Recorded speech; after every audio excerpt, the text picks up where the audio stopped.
Hello, नमस्कार विद्यार्थी मित्रांनो. आपण आज पाहणार आहोत 26 फेब्रुवारीचं करंट अफेअर. चला तर मग व्हिडिओला सुरुवात करूया. पहिला प्रश्न आहे, धर्म गार्डियन 2026 ठीक आहे? या संयुक्त लष्करी सरावाबाबत खालील विधाने विचारात घ्या. हा सराव भारत आणि जपान या दोन देशाच्या सैन्य दलादरम्यान आयोजित केला जातो. 2026 ची ही या सरावाची 7वी आवृत्ती उत्तराखंड येथे पार पडली. तर हे दोन्ही विधानं अगदी योग्य आहेत. ठीक आहे. सॉरी. धर्म गार्डियन हा वार्षिक सराव 2018 पासून सुरू झाला असून 7वी आवृत्ती उत्तराखंड मधील क्रॉस रोड येथे येथे झाली. या भारताच्या लडाख स्काउट्स तुकडीने सहभागी घेतला. लडाखचे जे स्काउट्स ही जी तुकडी आहे यांनी सहभाग घेतला आहे. ठीक आहे. काय नाव आहे? धर्म गार्डियन. जपान आणि भारत या दोन देशांच्या सैन्य दरम्यान आयोजित केला जातो. तेव्हापासून 2018 पासून.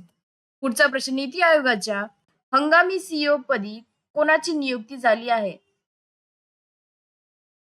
ठीक आहे. नीती आयोग सीईओ कोण नियुक्ती झालेत हंगामी, म्हणजे अजून परमनंट आलेले नाही आहेत.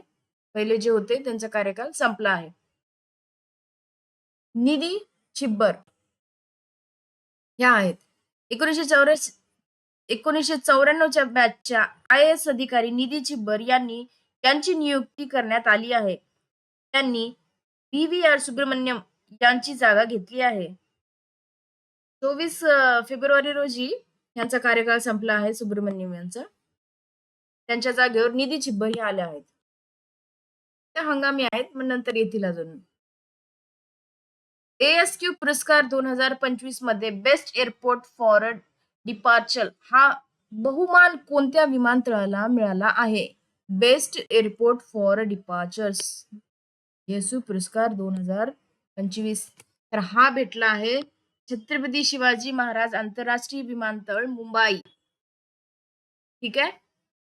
एअरपोर्ट्स काउन्सिल इंटरनॅशनल ही जी ऑर्गनायझेशन आहे ती ही करते. याच्यामध्ये 14 दशलक्षपेक्षा जास्त प्रवासी श्रेणीत मुंबईला हा जागतिक बहुमान मिळाला आहे.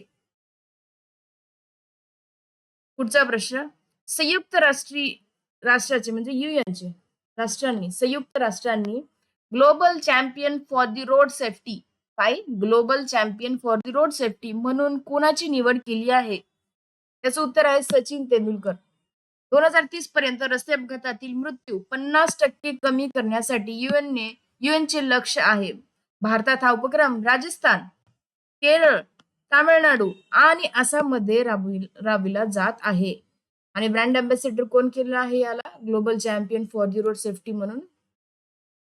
सचिन तेंडुलकर.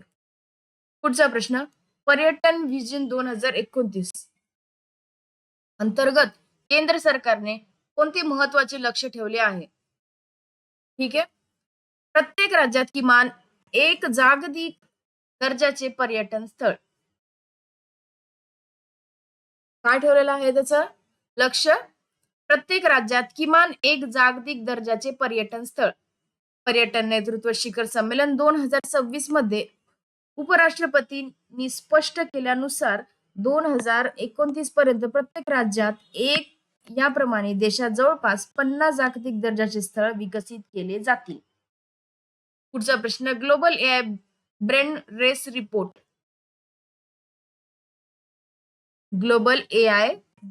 रिपोर्ट नुसार भारताचा जगात कितवा क्रमांक आहे? तर हा 6वा क्रमांक आहे भारतात. ठीक आहे.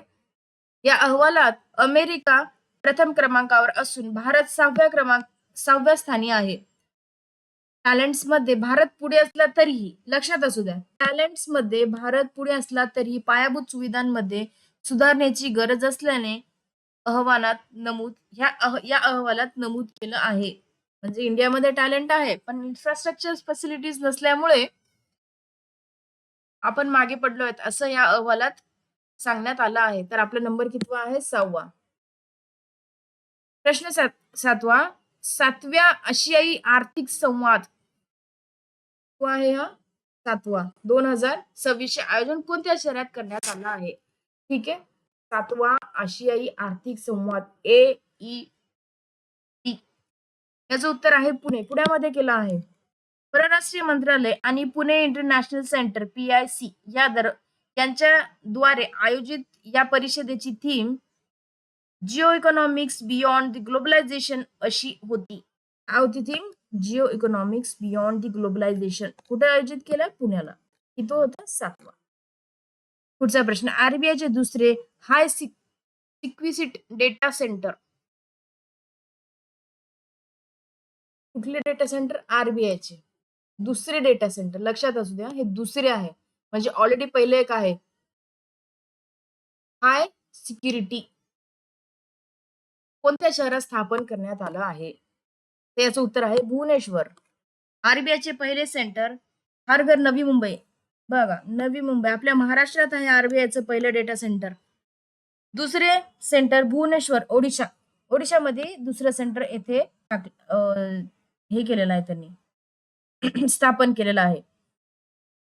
येथे टियर 4 दर्जाचे म्हणजे जवळपास 99.9995% उपलब्धता असते. म्हणजे सर्व्हर डाऊन झाले वगैरे असे काहीच प्रॉब्लेम येणार नाहीत.